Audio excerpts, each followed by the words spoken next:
Hello mga ka-farmers. So welcome. Wala tayong cameraman ngayon. Shoutout sa iyo kapatid na si Amfar Ramirez. Wala tayong cameraman. So bisag wala siya. So mag-update tayo sa tuang manok. Day 27 na sila ngayon. So ganyan yung kanilang tuktukan, tubigan. So na sila sa tunga. Magtimbang na karon kay naay mo palit ugma. So let's go. Ayan na po mga ka-farmers.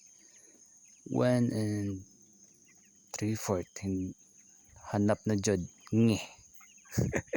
So ayan na po, 1 and 3/4 yan.